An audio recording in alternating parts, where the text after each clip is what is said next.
Hey everybody, I just decided to make another quick little, or I'll try to keep this one quicker than my last one. Just a little tabletop overview or review, whatever you want to call it, of a rifle that I think is greatly underappreciated on today's market. This is the CZ Bren 805.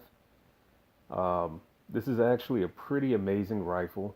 It's chambered in 5.56. It is a short stroke piston driven gas operated rifle. And at least in my opinion, I think it's actually one of the best on the market for the money.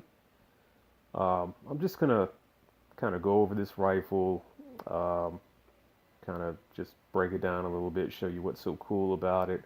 I'm not gonna sit here and try to give a history lesson to anybody, but essentially, this rifle is a clone of the rifle that was actually issued to the Czech military for a few years, the CZ Bren 805. This is just the civilian semi-automatic variant, obviously, but the Bren did see military service for a few years before it was replaced by the 806 or the Bren 2. I actually picked this rifle up a couple years ago when it first hit the market, and I've had it for, I guess, a little over 2 years now, and I probably got somewhere around 1,000 rounds through it. I've got a ton of rifles, so I don't really get to shoot each one, as much as I really would like to. But it's been put through its paces. It's got its fair share of rounds run down the pipe. But essentially, let me just show you what makes it so cool. So starting at the front, and we'll just work our way back. Rifle has a 16.1-inch cold hammer forged chrome lined barrel. As you can see, it is a very skinny profile barrel, or pencil barrel, as a lot of people will refer to them as. It does come with a muzzle brake. Uh, it is threaded half by 28 threads, so it does accept pretty much any aftermarket muzzle devices that's commonly found on the American market. Pretty much anything that'll fit on the end of an AR-15 will fit on the end of one of these. The barrel, again, is a very lightweight profile barrel, which, at least for this rifle, in my opinion, is necessary because I'll just go ahead and give a spoiler alert here. While this rifle is amazing, it is really awesome. It's not lightweight, especially for a 5.56. Um, Without a lot of the stuff that I have on here, without a mag, completely naked, it's pretty close to about 8.5 pounds, which, yeah, that's quite a bit heavier than your just standard run-of-the-mill AR-15. But in all fairness, this thing is built like a tank. Um, its closest competitor would be the Scar 16, and this rifle actually shares quite a bit in common with the Scar 16 and how it operates. I'll break it down and show you guys that in just a minute, but in my humble opinion at least, which anybody's free to disagree, I actually like this better. Well, I actually like this rifle better than a Scar 16. Personally, I think it's a better overall package anyway for several reasons. But yeah, I mean this rifle is unique in the sense that it's not an AR-15, which everybody has one of those. But this thing, I mean, I just really can't speak enough to its build quality and how well it is built. I mean, I, I would probably say more so than any other 5.56 rifle on the market these days, maybe save for the Galil Ace in 5.56. This thing is just an absolute beast of a rifle. I mean, it is just literally built like a tank. Um, Taking a look at the gas block here, um, it has a three-position gas block. You can actually set it to normal, which is where it's set now. You can set it to adverse, which you would switch over to, say, if you're running underpowered ammo, or, say the rifle's really fouled, or you're in really adverse operating conditions, and you just want to give it a little extra gas so it'll cycle more reliably. You can do that. Um, you can also set the gas block to closed position and turn it to a single shot rifle. Um, I guess I mean, if you were rocking a suppressor or if you want a range that doesn't allow semi-automatic fire or whatever, I mean, that might be something that you would use, but otherwise, I see no point. Uh, it is, again, a short stroke piston-driven rifle, so you can kind of see the operating rod right there, and if you just move the charging handle a little here, you move the mag. You remove the charging handle a little bit, you can actually see how the operating rod is moving. I'll break that down in a little more detail in just a second, but um, the rifle is pretty well known for having one of the smoothest actions out of any rifle on the market. This thing, I mean, is just buttery smooth. Um, I mean, it's hard to do it justice on video, but I mean, shooting this thing is just a pleasure because the recoil is so light, and the action is just so smooth when it cycles. It's just like, the Cadillac of 5.56 rifles, if you ask me. It's just, a little overweight, a little porky, but doesn't beat up your shoulder by any means, and it's just an absolute pleasure to shoot. Um, from the factory, out of the box, the rifle, the handguard setup is a little different. Um, these handguard panels right here are held in place by these pretty beefy Torx screws, which they can be removed and replaced with aftermarket units that allow key mod or 1913 Picatinny rails or M-lock capabilities, but from the factory, that's how it comes. The bottom rail, however, is 1913 Picatinny rails, so I have this older Magpul angled foregrip attached for the time being, which actually fits quite nicely. It feels pretty good on the rifle. But that's just how it comes from the factory. I think upgrades for it are actually pretty inexpensive. You can get replacement panels for, I think, about 30 bucks or something like that. But anyway, this thing has a fully machined aluminum upper receiver. Uh, this entire thing, at least the upper, is just one big hunk of aluminum that's been machined. It is extremely solid, extremely robust. Um, I mean, this thing probably could survive a nuclear bomb, but it's probably a bit overbuilt, if anything.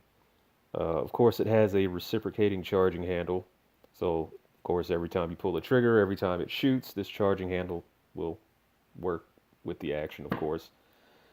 I'm a lefty, so I actually have mine mounted on the right side of the rifle, kind of AK style. Works for me. You have a polymer lower receiver, which can be removed by these two pins right here. They are not captive, so just to show you what that means, let me push one out here. Oh, wow, locked right back into place here. Again, they are not captive, so that basically means, unlike AR-15 pins, they actually do come completely out of the receiver, so you will want to keep up with these. But just removing the lower receiver, just to show you a little more about this rifle in depth. The lower receiver does detach, so it just pulls right off. The pistol grip is built into the lower, so it is not replaceable, but it does actually have a pin right here, and you can actually replace the back strap, which Caesar USA does offer aftermarket replacements for bigger, smaller, whatever. You can actually buy those on their website. The lower itself is pretty beefy, as you can see. It's not like those polymer AR-15 lowers. This thing is quite beefy, actually. So, unlike those really horrible commercial options for AR-15 lowers, these things are nice. Trigger mechanism is all metal. Not replaceable, at least not with any aftermarket replacements I've ever seen, but that's one thing about this rifle that I'll get into in just a second, which makes it so awesome, is it actually comes with a really great factory trigger right out the box. Um, I'll get into that in just a second, but some more things about the lower. Magwell is slightly flared, as you see, the aid and reloads. Mag release button right here, similar to an AR-15. If we turn it over and look at the other side, it has another mag release, so it does have an ambidextrous mag release. This button right here, however, unfortunately is not a bolt catch, or excuse me, it's not a bolt hold open. It is a bolt catch, as you see. Pressing this button actually actuates the bolt catch, which it will lock your bolt back, but if you press it, it will not release the bolt. So it just works one way, essentially. I guess kind of annoying, not really, but it's not a deal breaker for me.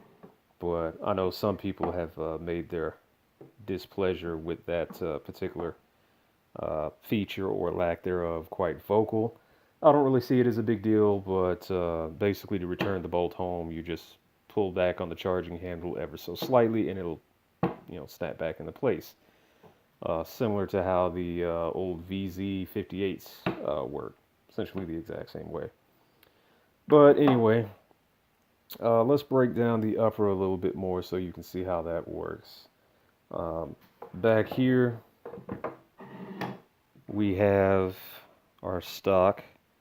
And speaking of the stock, this is a polymer stock. It does fold and it does telescope.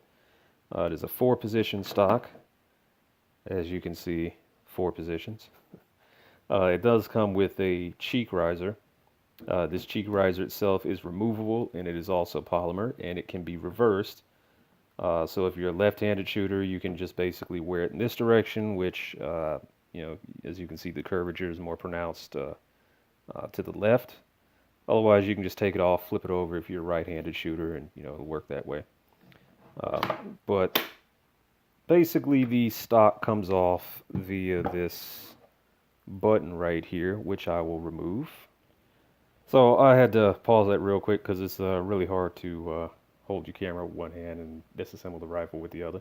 But basically, you just remove your stock by pressing in this button right here, and it allows your stock to then slide down from the upper receiver, and then it just comes right off. Extremely easy. This stock does fold, by the way. It has a folding mechanism and a hinge right here, as you can see. You just basically press that button to fold it, and the only thing about the stock is when it's folded, it does not lock into place. It is held into place by friction, but you can just actuate it and open it really easily. Otherwise, your recoil assembly just slides right out, and it is attached via the charging handle and bolt carrier. To further disassemble the rifle, once you basically pull the recoil spring out to this point right here, the charging handle then just lifts out, assuming you have it in the right position, which I will do. There we go, see? Charging handle comes right out. It's just a little knob, and then at that point you can remove your bolt and carrier.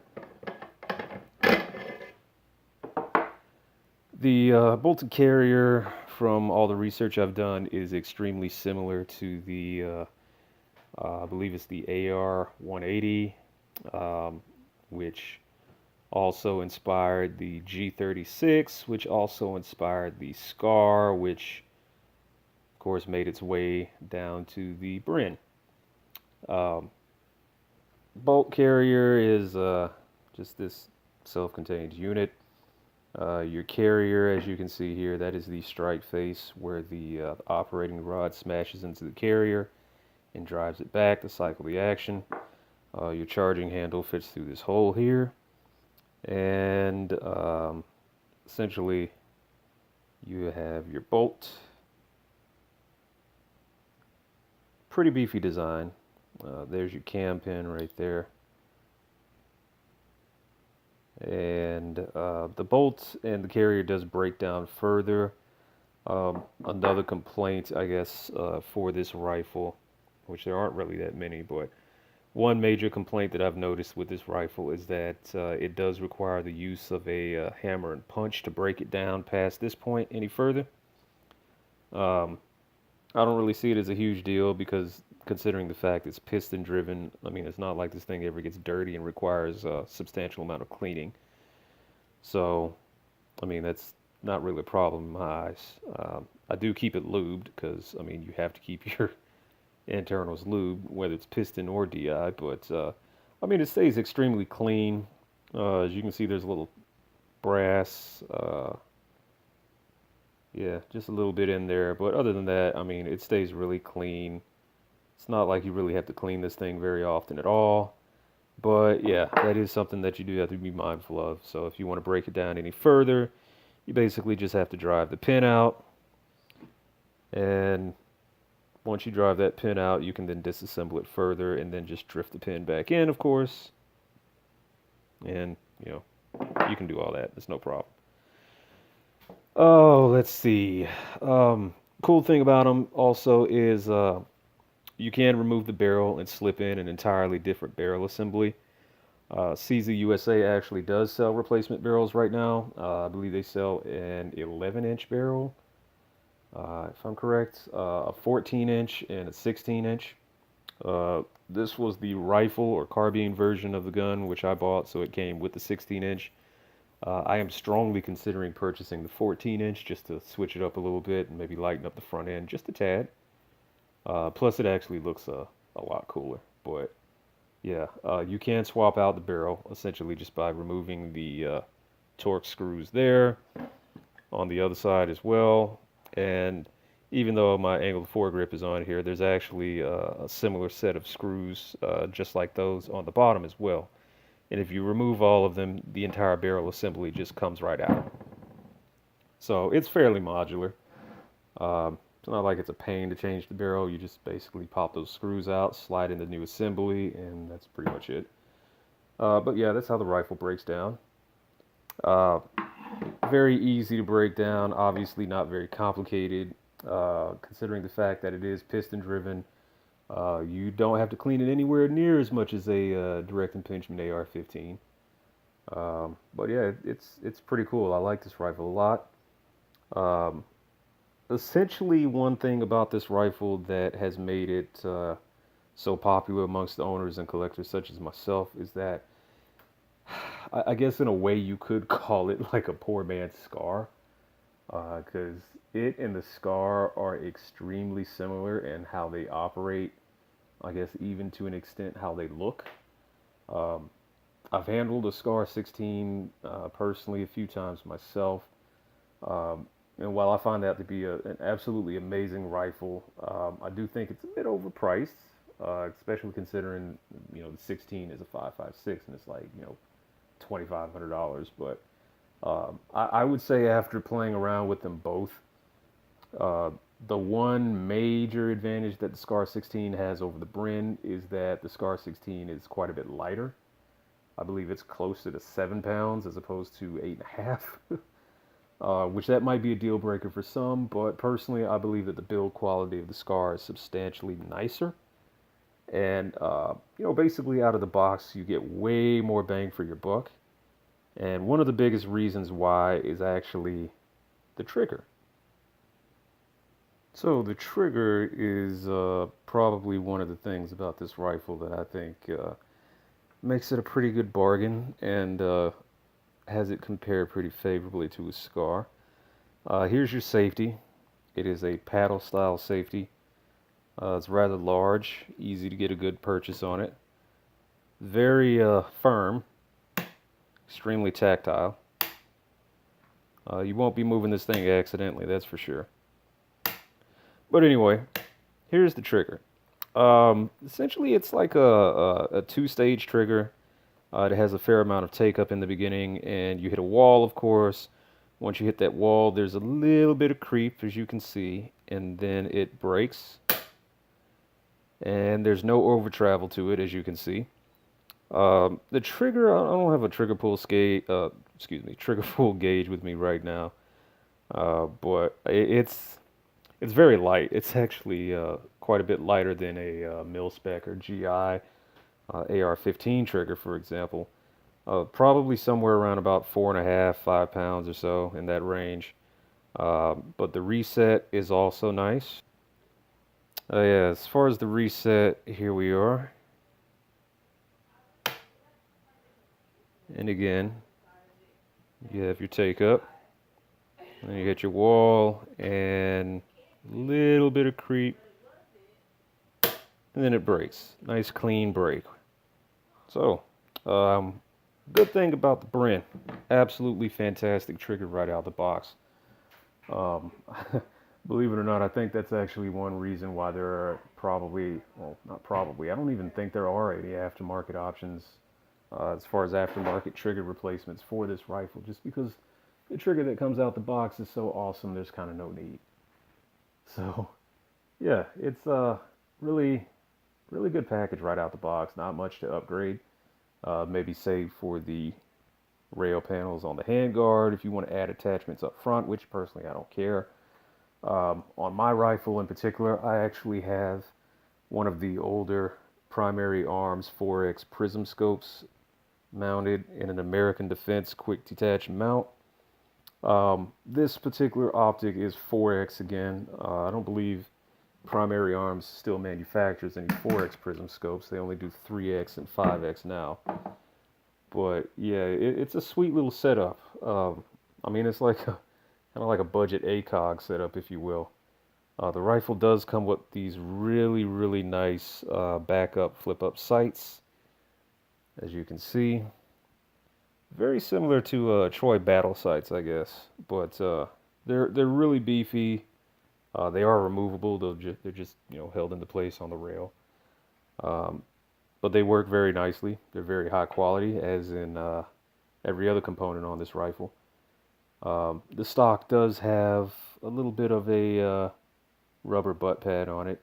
It's not too soft, but I mean, it at least lets you know it's there. Kind of a nice non-slip thing. Other than that, I mean, this rifle is it's not for everybody. I can honestly say that. I'm just trying to be fair here.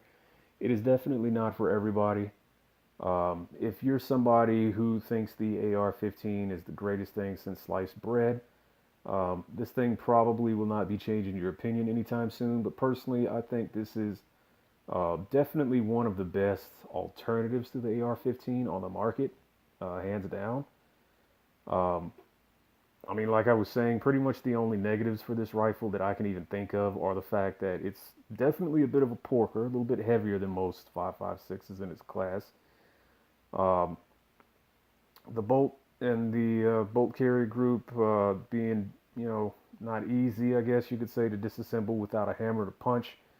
A lot of people would probably scoff at that, turn their noses up at that, but I don't see it as a big deal just because it's not something that you don't really have to do very often with this rifle anyway. Because it is just, it's a beast. It's absolutely bomb proof.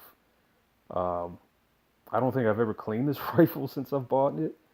And as you saw, the bolt carry group, it's not dirty at all.